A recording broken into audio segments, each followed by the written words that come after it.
The shadows stir with anticipation. Void of Fears now stands merely 500 subscribers away from our 10k milestone. I never imagined so many would willingly step into the darkness with me.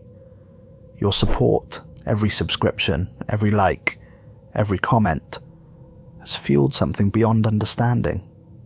We're so close now. The entity that watches over this channel trembles with anticipation as we approach the threshold we've sought all year. To those who've joined our communion of fear, thank you. To those just finding us, welcome.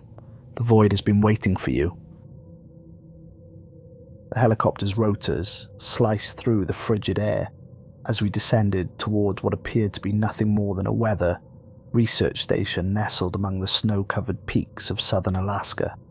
I clutched my briefcase, knuckles white, as the violent turbulence threatened to make me lose my meager breakfast. My government credentials weighed heavy in my pocket. Dr. Adam Reynolds, senior geologist, recently reassigned from the USGS to a classified project I knew almost nothing about. 3 minutes to landing, the pilot announced over the headset, his voice betraying no emotion. Weather's getting worse, might be our last supply run for a week.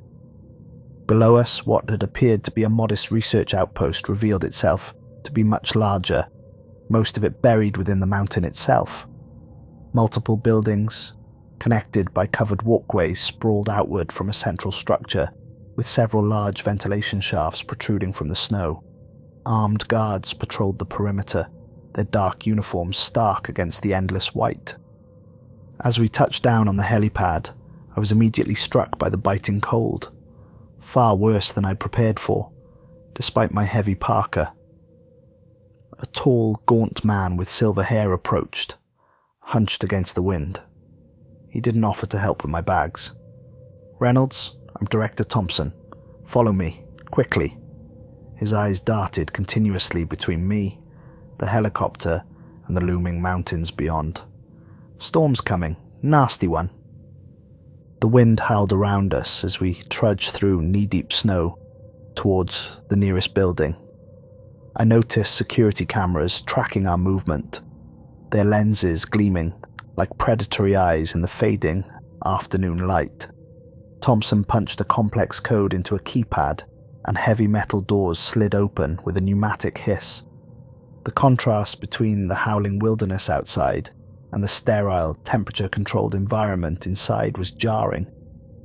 The entryway resembled a hospital airlock more than a research facility, all stainless steel and reinforced glass. "Decontamination protocol," Thompson explained curtly as ultraviolet lights activated overhead. "Standard procedure." "For a geological survey?" I asked, already suspecting this was anything but standard.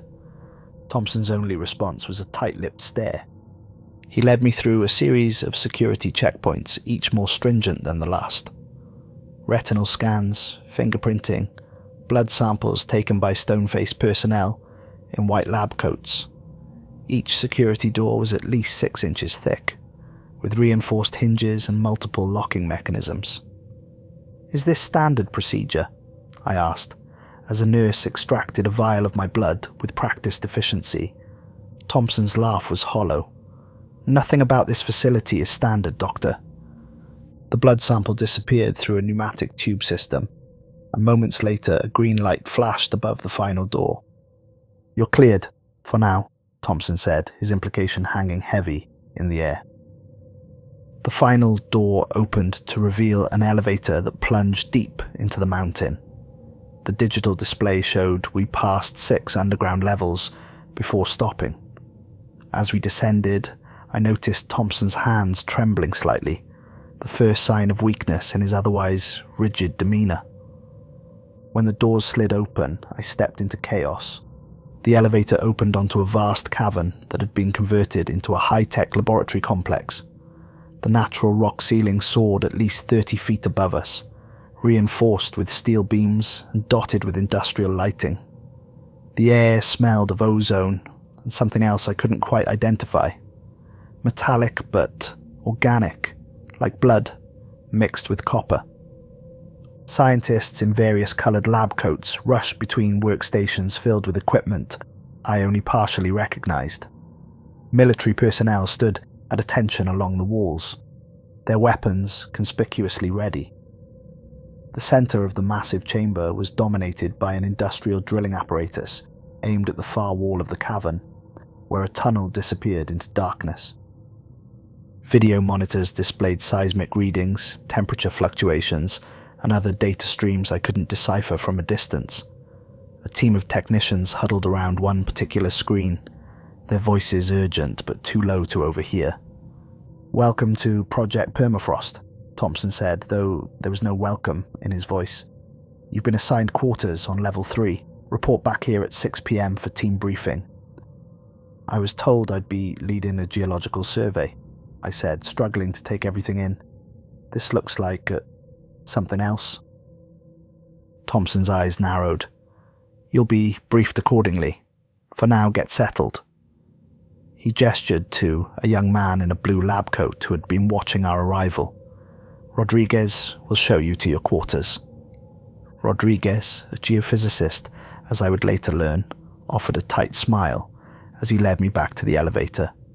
He was younger than most of the staff I'd seen, probably early 30s, with dark circles under his eyes suggesting prolonged sleep deprivation. "Don't mind Thompson," he said as the elevator ascended. "He's been on edge since..." He caught himself. "Well, since the last breakthrough." "Breakthrough with what?" I asked. Rodriguez pressed the button for level 3, deliberately avoiding my gaze. "They'll tell you when they're ready." His eyes didn't meet mine. "Just be careful what you touch down here." The residential level was surprisingly comfortable compared to the utilitarian nature of the entry level. Carpeted hallways led to individual quarters that resembled upscale hotel rooms rather than military barracks. My assigned room featured a queen-sized bed, desk, private bathroom, and what appeared to be a window looking out at the mountains. Upon closer inspection, I realized it was actually a high-definition screen displaying a camera feed from the facility's exterior. Currently, it showed the helicopter departing, already being swallowed by the approaching blizzard. "Meals are in the common area at the end of the hall," Rodriguez explained. 0700, 1200, and 1800 hours. If you miss one, there's a small kitchenette with basics. He handed me a key card. "This gets you access to authorized areas only. Try to go anywhere else and security will know immediately." After Rodriguez left, I unpacked my meager belongings, noting the complete absence of wireless signals on my devices. My government-issued phone showed no service, and my laptop couldn't detect any networks, completely cut off from the outside world. I took a quick shower, hoping to wash away the tension that had built between my shoulder blades during the journey. The hot water felt heavenly, but I couldn't shake the feeling of being watched. I examined the bathroom carefully but found no obvious cameras. Still, something about this place felt wrong on a fundamental level. When I emerged from the bathroom, I found a manila folder on my desk that hadn't been there before. Inside was a non-disclosure agreement that went far beyond the standard government confidentiality forms I'd already signed. This one specified that any breach would be considered an act of treason, punishable by life imprisonment. I hesitated before signing, pen hovering over the dotted line. What had I gotten myself into? But refusing now would only raise suspicions. I signed. That night, sleep proved impossible. The walls themselves seemed to vibrate with a low-frequency hum that resonated in my chest, not loud enough to be immediately noticeable, but persistent enough to prevent relaxation. At some point, I became aware that the vibration had a pattern to it, almost like a pulse or heartbeat, but with irregular intervals that made it impossible to predict or tune out. Around 3 a.m, I heard shouting in the hallway, fragments of an argument between what sounded like Thompson and another man whose voice I didn't recognize. "Containment protocols aren't designed for this level of activity," the unknown voice insisted. The Pentagon wants results, not excuses. Thompson's response was sharp and strained. After what happened to the last team, we're not prepared for another incident. The second voice lowered, but I pressed my ear to the door. The material is becoming more reactive if the rate of expansion continues. That information is above your clearance level, Doctor, Thompson interrupted coldly. Get the new samples analysed and leave the implications to those qualified to assess them. Their voices faded as they moved away. I lay awake until morning, the vibrations gradually intensifying until my water glass danced across the nightstand, in tiny increments, tracing patterns that seemed almost deliberate. At precisely 6 a.m, Rodriguez knocked on my door. His face was haggard, his eyes bloodshot. "Time to see what you're really here for, Doctor," he said, attempting a smile that didn't reach his eyes. "Breakfast first, then straight to the lab. Thompson wants you on the extraction team today." The dining area was half full when we arrived, occupied mostly by scientists and a few military personnel. Conversation died down noticeably when I entered, only to resume in more hushed tones. I caught fragments, complaints about equipment malfunctions, concerns about increasing frequency, someone's request for transfer being denied. The food was surprisingly good. Fresh fruit, eggs, quality coffee, not the usual government facility fare. I mentioned this to Rodriguez as we ate. "They take care of us," he replied, poking at his scrambled eggs. "Good food, comfortable quarters, generous hazard pay. They have to, or no one would stay after the first week." "Is it that bad?" I asked quietly. Rodriguez glanced around, then leaned closer. "Just keep your mind open, but your guard up." He checked his watch. "We should go. Being late for your first extraction would make a bad impression." The main laboratory was even more frantic than the previous day. The drilling equipment had been pulled back, revealing a rough-hewn tunnel extending deep into the mountain. Teams in hazmat suits emerged, carrying sealed containers of material I couldn't identify. The containers were made of a strange alloy, dull grey with an iridescent sheen when caught in the light at certain angles. Each was labelled with alphanumeric codes and multiple hazard symbols, some of which I didn't recognise from standard research protocols. Whatever they were extracting, the handling procedures went far beyond normal geological samples. A stocky man with a wild beard and piercing blue eyes approached me. His hazmat suit was unzipped to the waist, revealing a sweat-stained t-shirt underneath. "Dr. Reynolds, I'm Phillips, head of extraction." He handed me a folded hazmat suit from a nearby rack. "You'll need this. The material we're extracting has unusual properties." The suit was heavier than expected, with additional reinforcement around the joints and a sophisticated air filtration system. As I struggled to put it on, Phillips continued. "Your file says you specialized in volcanic rock formations and magma chamber dynamics, correct?" I nodded, zipping up the suit. "Among other things, I've spent most of my career studying anomalous geological formations." "Good. That's why you're here." Phillips handed me a helmet with an attached respirator. "What we're dealing with defies conventional geological classification. We need fresh eyes." Once suited up, Phillips led me towards the tunnel. As we approached, I noticed the air temperature dropping noticeably, despite the numerous heat lamps positioned around the entrance. The cold had a strange quality to it.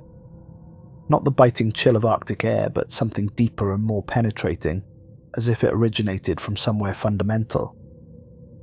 "The temperature anomaly was the first thing we noticed," Phillips explained as we entered the tunnel.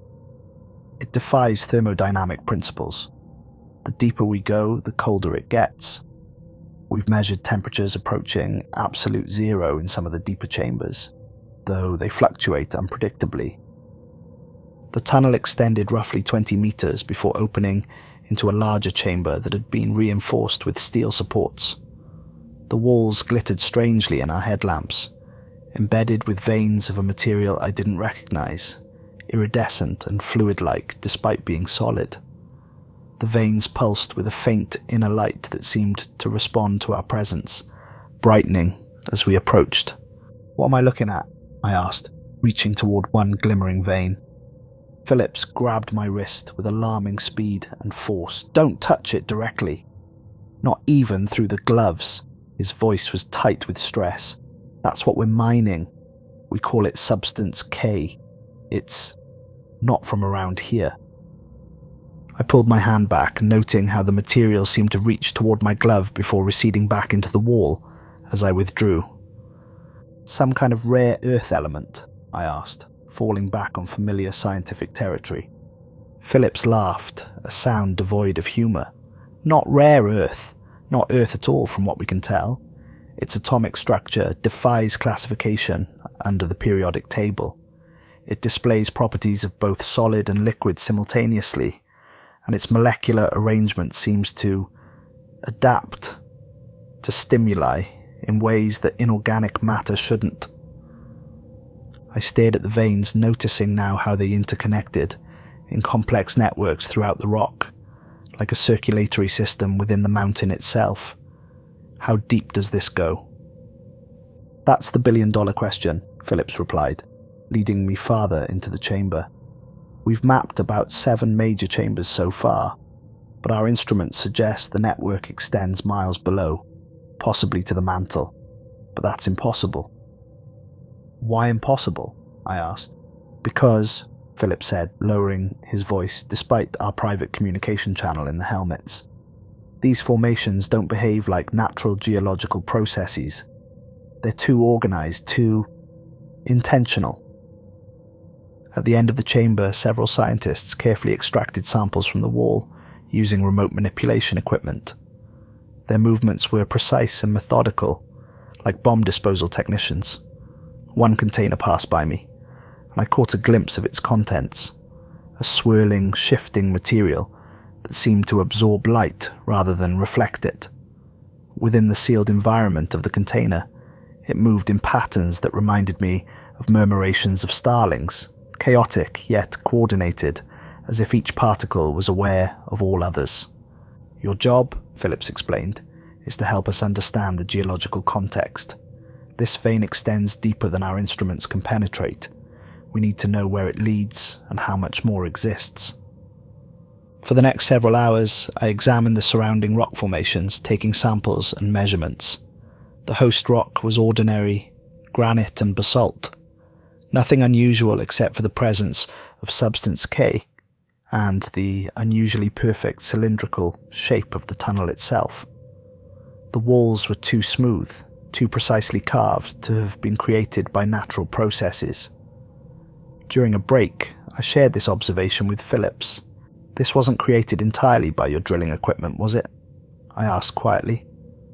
"The tunnel. It's too perfect." He hesitated, looking around as if concerned about eavesdroppers despite our private comms. "No, we found it. We've just been expanding it." "Found it how?" I pressed. Philip sighed. "That's above my clearance. I've been here 2 years and still don't have the full picture. All I know is that indigenous legends about this mountain go back centuries. Government involvement began in the late 1940s, around the same time as Roswell. Before I could ask more, commotion erupted behind us. One of the scientists, Jackson according to his name tag, had stumbled and fallen against the wall, his hazmat suit torn at the shoulder where it had contacted a vein of Substance K. "Containment breach," Philip shouted, and alarm klaxons immediately blared through the tunnel. "Get him to medical, now!" Teams of security personnel in specialized suits rushed past us, extracting the now convulsing Jackson, while others sealed off the exposed vein with a quick hardening foam. Through the clear faceplate of his helmet, I could see Jackson's eyes rolling back, foam gathering at the corners of his mouth as his body spasmed violently. "Back to the main lab, now!" Phillips ordered, physically pushing me toward the exit. "Decontamination protocols." Back in the main lab, chaos reigned. Thompson barked orders as medical personnel rushed Jackson towards an isolation chamber. I caught a glimpse of his shoulder as they cut away the hazmat suit. The skin around the exposure site had turned a mottled grey, with dark veins spreading outward like cracks in glass.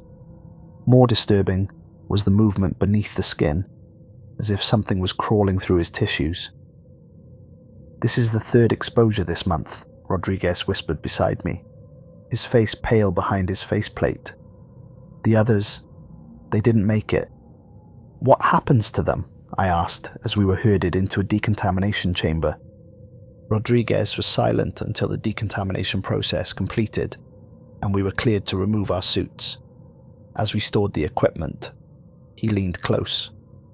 "They change," was all he would say. Then, even quieter, "Meet me in the level 3 kitchen at midnight. Come alone."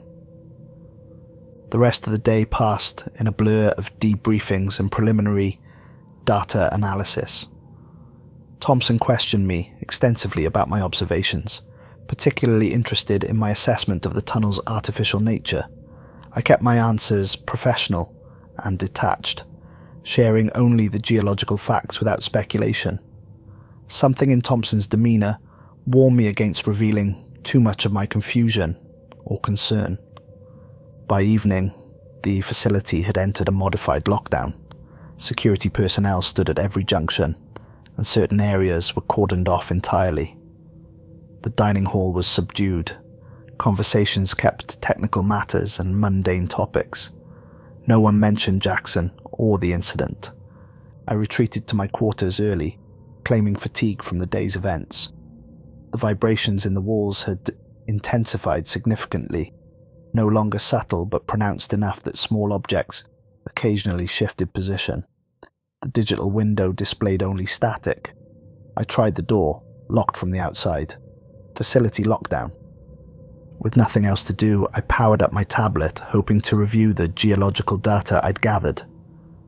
To my surprise, the screen showed a wireless network had appeared, labelled simply J. Curiosity overcoming caution, I connected. My screen filled with files, hundreds of them, internal documents about Project Perafrost dating back to 1947.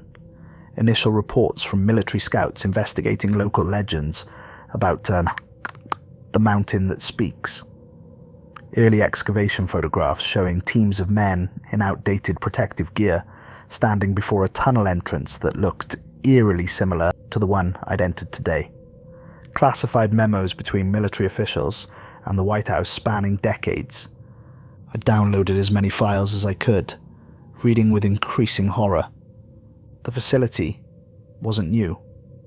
It had existed in various forms for decades, ever since indigenous reports of the mountain that speaks had drawn government attention shortly after World War II. Early files referenced the visitor and recovery operations, leading me initially to assume this was another crashed UFO scenario. But later, documents clarified. Nothing had crashed here. Something had been discovered, already embedded deep within the mountain, possibly for millennia. Initial contact with the substance had led to several deaths and concerning transformations in surviving personnel. Research was suspended for nearly a decade before resuming with improved protocols in the late 1950s. Most disturbing were the files about Area 51. It had been deliberately created, staffed with enough genuine anomalous technology to maintain credibility, but its primary purpose was diversion, keeping public and foreign attention focused on the skies while the real discovery lay beneath the earth. A video file opened automatically, surveillance footage from Jackson's isolation room. I watched in horror as he sat upright, eyes now solid black, and began speaking in multiple, overlapping voices. The audio was garbled, but one phrase repeated, "The awakening continues as scheduled." The footage showed Jackson somehow melting through his restraints and disappearing into an air vent despite the impossibility of fitting through such a small opening. A message appeared on my screen. "Come below, see truth." My door unlocked with an audible click. I should have stayed put. I should have barricaded myself in. Instead, driven by a scientist's fatal curiosity, I stepped into the hallway. The emergency lights cast everything in a bloody glow. Bodies of security personnel lay crumpled at intervals, not wounded but unconscious, or perhaps something worse. Their chests still rose and fell, but their eyes were open, staring at nothing, occasionally blinking in unison. The elevator at the end of the hall opened as I approached, despite not having pressed the call button. Rodriguez appeared from a side corridor, wide-eyed and terrified. "Reynolds, thank God. We need to go, now. Something's happening with Jackson. He's accessing systems, opening sealed areas." "What's in the lower levels?" I demanded. "The real purpose of this facility?" Rodriguez hesitated, then gestured for me to follow. "I'll show you. But then, we're getting out of here. I've had an escape plan ready for months. Just been waiting for the right moment." "Why would you need an escape plan?" I asked, alarmed. "Because no one leaves Project Permafrost," he replied grimly. "Not normally. Haven't you noticed? No one talks about going home, about family, about life outside. Once you're here until..." He trailed off. "Until what?" "Until you're either converted or disposed of," he said, checking the magazine of a pistol I hadn't noticed he was carrying. "Come on, emergency stairs. The elevators aren't safe now." We took the emergency stairs down, bypassing security checkpoints now standing open and unmanned. Level 7, Level 8. Levels that shouldn't have existed, according to the official briefing I'd received. The air grew colder as we descended, our breath forming clouds in front of us.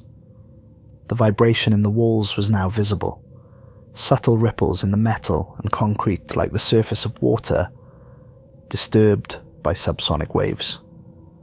"What's happening?" I whispered as we paused at a landing to catch our breath.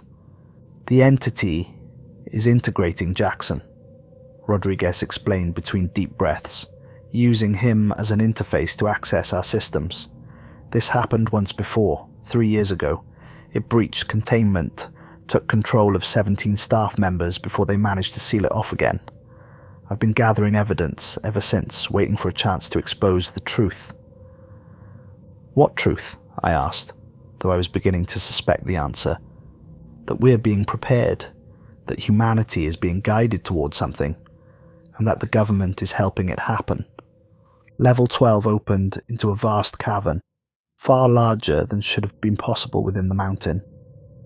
The natural rock had been hollowed out to create a cathedral-like space, with the ceiling soaring at least 50 meters above us.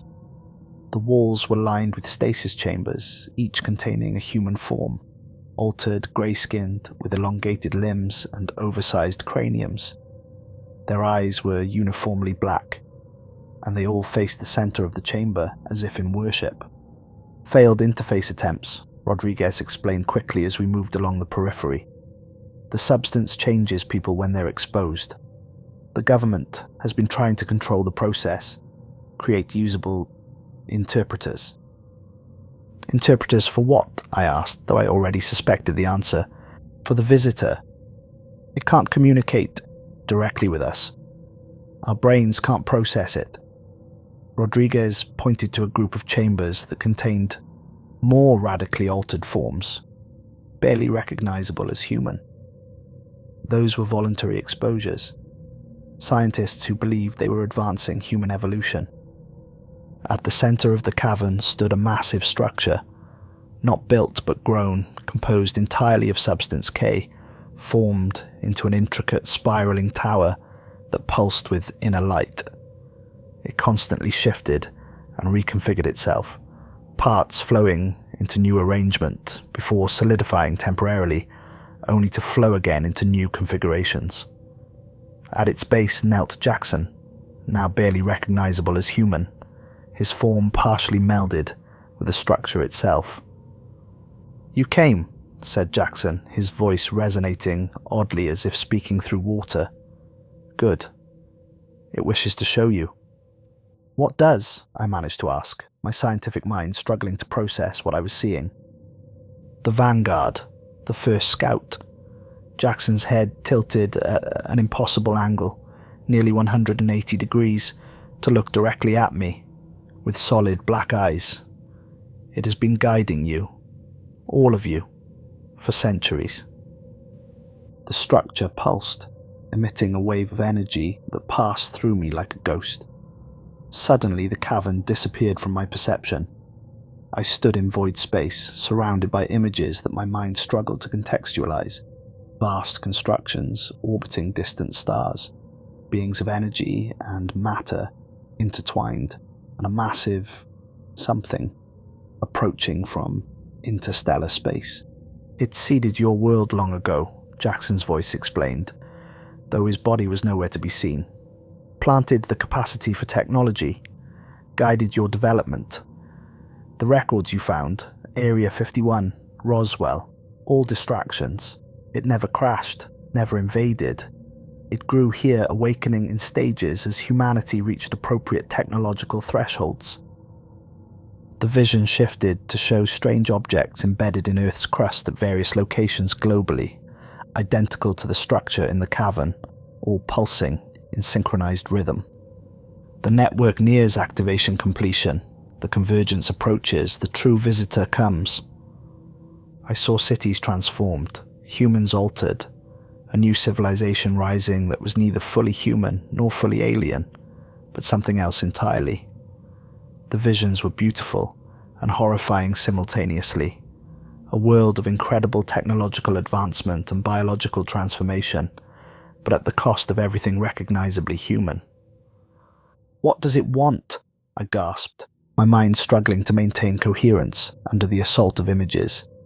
"To prepare you, to remake you. Humanity's current form cannot survive the Convergence. Those who accept change will transcend. Those who resist will perish." The vision showed me more. A vast entity approaching Earth.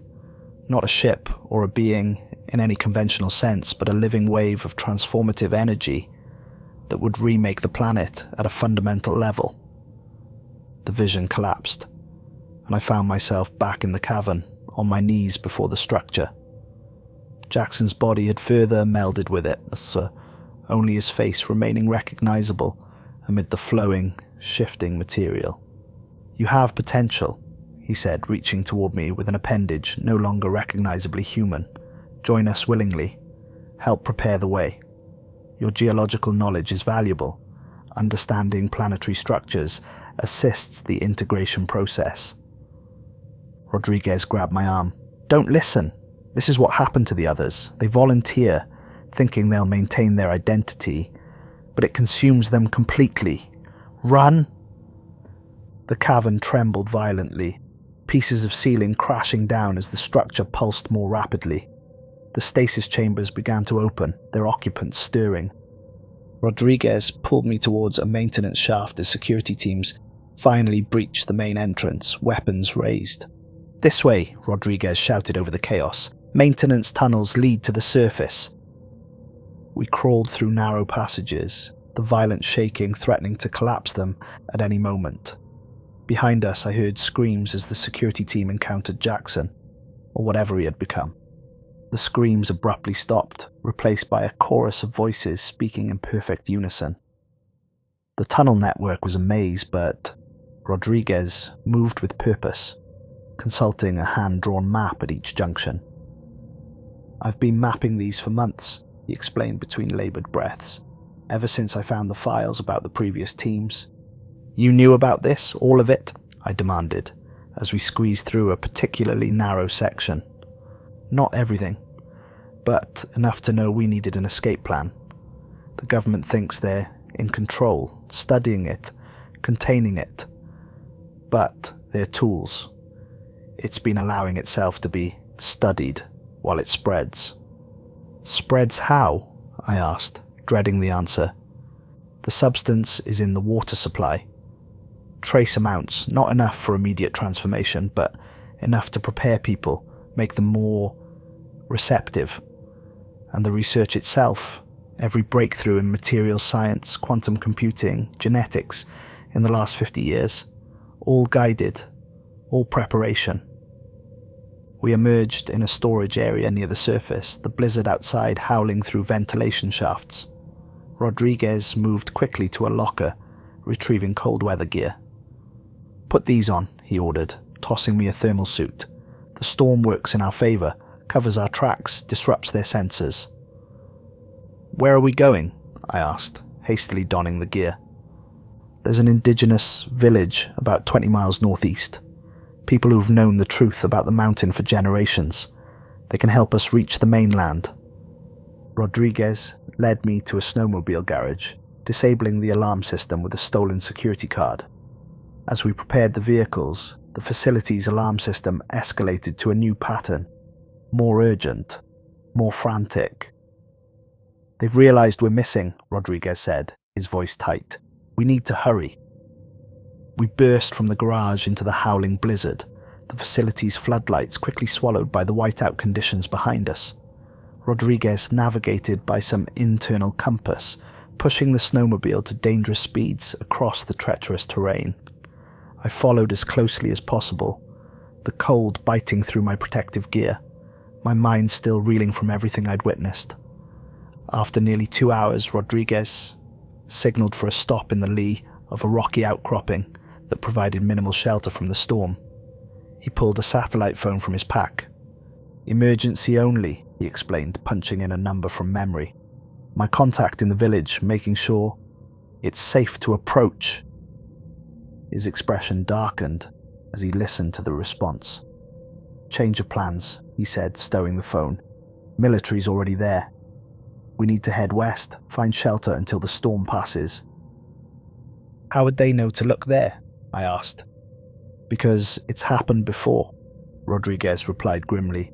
"Previous escapees tried the same route. The village helps when they can, but they're watched constantly."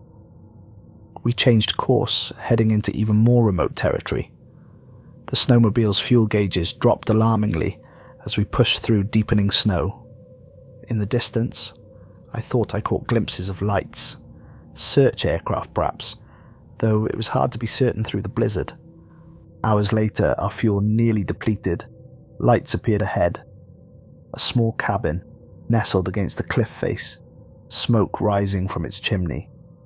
"Unplanned but welcome," Rodriguez said, approaching cautiously. "Might be a hunting cabin."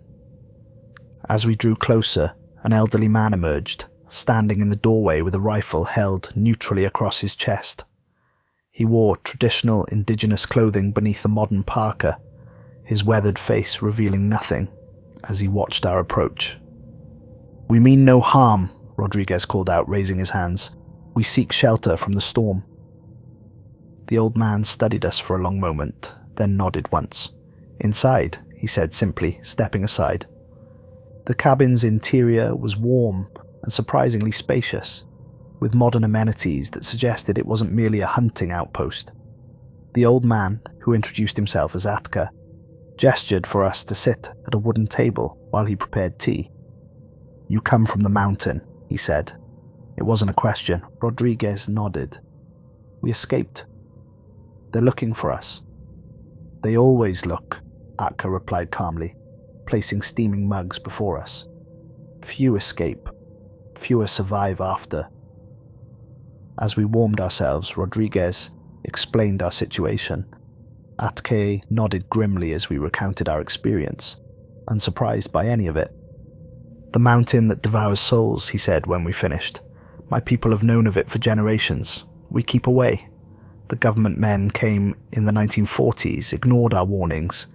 They always ignore—" "What is it really?" I asked. Atka stared into his fire. "An ancient seed from beyond the stars. My grandfather's grandfather spoke of its partial awakening, how it called to certain people, changed them." He looked at us with knowing eyes. "It sleeps in cycles. When it wakes fully, the world will transform." "The Convergence," I murmured, remembering Jackson's words. Atka's eyes sharpened. "You have seen it?" "Visions," I admitted. "A wave coming from deep space, transformation." The old man nodded.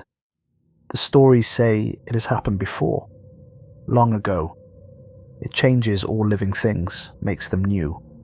My ancestors survived by hiding deep in caves with special stone that blocks its call. Few remained human after. They had to rebuild everything. This revelation hit me like a physical blow. You're saying this is cyclical? That human civilization has been reset before? Many times, Atka confirmed. Each cycle, it allows us to advance to a certain point. Then it prepares us for harvest. Some transformed ones remain to guide the new growth, to prepare for the next cycle. We rested briefly, transferring the stolen files to more portable devices that Atka provided. Older technology, but unconnected to any networks. He advised us to separate. 2 trails are harder to follow than one, and helped arrange passage for me on a fishing boat bound for the mainland the next morning. What about you? I asked Rodriguez as we finalized our plans. I have contacts in Canada, he replied. Journalists, former government officials who've been investigating Project Perafrost for years, without knowing exactly what it was. I'll take half the evidence north.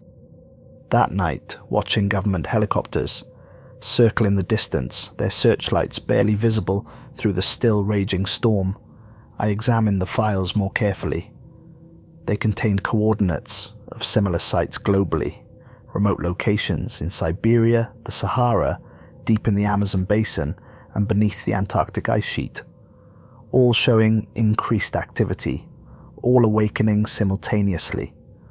Most disturbing were personnel files showing key positions in governments, military organizations, and technology companies now occupied by individuals who had previously worked at these facilities, all with telltale medical records showing unusual brain activity and subtle physiological changes. The preparation was already well underway. Atka entered silently, observing my research. It is farther along than I feared, he said, pointing to a graph showing exponential growth in anomalous energy readings. The window narrows. Window for what? I asked. For warning others, for preparing safe havens. He unrolled a hand-drawn map on the table. There are places where its influence cannot reach, locations with natural shielding properties. My people have maintained these sanctuaries for generations, adding modern protections as we discovered them. He marked several locations globally, remote mountain ranges, certain deep cave systems, specific islands. Aluminum foil works temporarily, he added with the ghost of a smile. But certain rare earth compounds work better. We have stockpiles. You're preparing for the end of the world, I realized. For the end of this version of humanity, he corrected, and the beginning of something else. Dawn brought clearer skies and the distant sound of approaching vehicles. Atka hurried me to a hidden dock on a nearby inlet where a grizzled captain waited impatiently. 3 days to anchorage, he grunted. Don't cause trouble. As we pulled away from shore, I watched military vehicles enter the clearing around Atka's cabin. They would find nothing. Rodriguez had departed hours earlier, in the opposite direction, carrying duplicates of the files. Atka stood calmly in his doorway, presenting himself as nothing more than an old man, greeting unexpected visitors. On the second day at sea, 2 sleek government vessels appeared on the horizon, rapidly gaining. The captain, seeing my fear, merely nodded toward a fishing boat approaching from the east. Change of plans, he said, bringing us alongside the other vessel. Transfer here, quickly.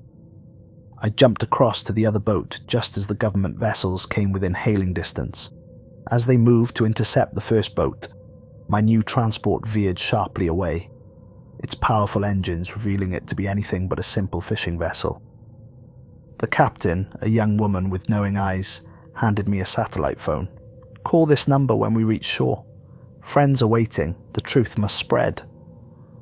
She introduced herself as Kara, a former marine biologist who'd witnessed something strange off the Alaskan coast 5 years earlier, a massive underwater structure that appeared on sonar briefly before disappearing.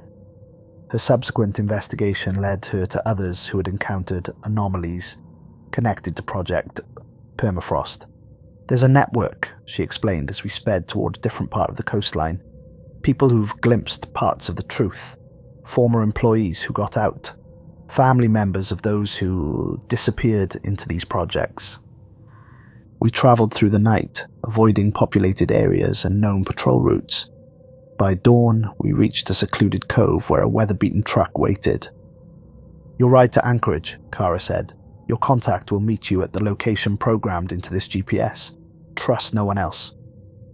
The driver, a silent man with burn scars across half his face, drove for hours without speaking. When I asked about his connection to all this, he simply pulled down his collar to reveal a familiar pattern of grey veining beneath his skin. "Partial exposure," he finally said. "Enough to hear it calling, not enough to control me.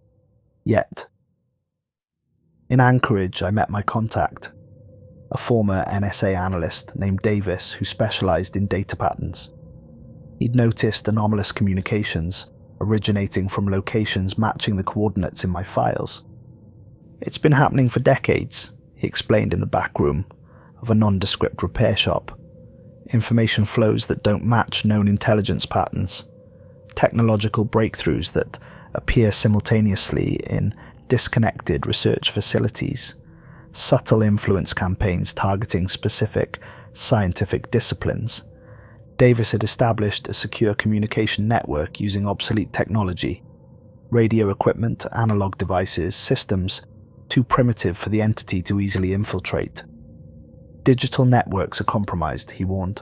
"The more advanced the technology, the more susceptible to its influence. It thinks in patterns we can barely comprehend.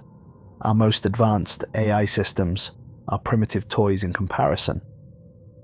Since that day, I've remained constantly mobile, staying in shadows, using cash, changing my appearance. I've established dead drops with the evidence in multiple locations. Insurance against my inevitable capture. The network of those who know the truth grows slowly but steadily. I've learned to recognize the signs of those already changed.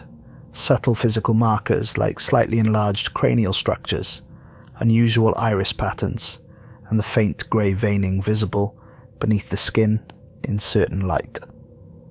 They occupy key positions now: research directors at technology companies, military strategists, policy advisors, venture capitalists funding very specific types of research.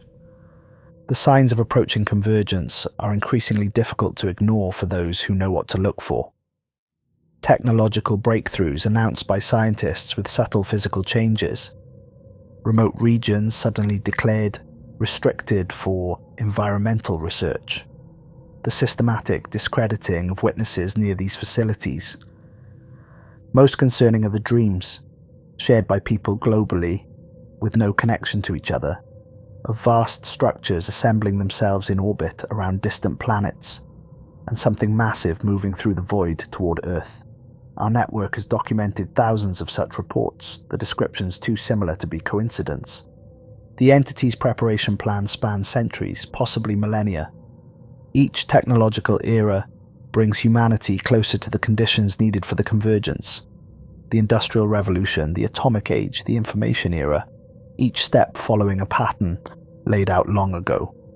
The government continues to use Area 51 and UFO mythology as perfect cover, encouraging speculation, releasing just enough tantalizing information to keep attention focused skyward, while the real infiltration spreads from below. Atka's people weren't the only ones to maintain records of previous cycles.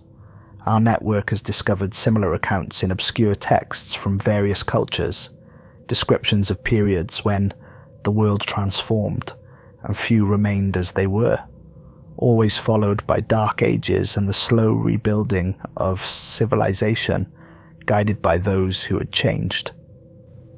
We're establishing sanctuaries using the information from Atka and similar sources, remote locations with natural shielding properties, stocked with supplies and older technologies, places to preserve something of humanity through whatever comes next. If you're reading this, the awakening is already in its final stages. The coordinates attached will lead you to irrefutable evidence. Share it, but be cautious. Those who have been changed can recognize threats to the preparation. I don't know if humanity can stop what's coming, Perhaps it's simply the next stage in our evolution, unavoidable and necessary. But the choice should be informed. People deserve to know the truth before the change overtakes them. Remember, the deception was perfect because it hid in plain sight. They trained us to look up at the stars, while the real threat always lurked beneath our feet. The mountain in Alaska is just one node in a global network that has been guiding human development since before recorded history. As I write this, I can feel it stirring, not just in Alaska now, but everywhere. The vibrations have spread. The pulse beneath the earth grows stronger. The convergence approaches. Choose your path wisely,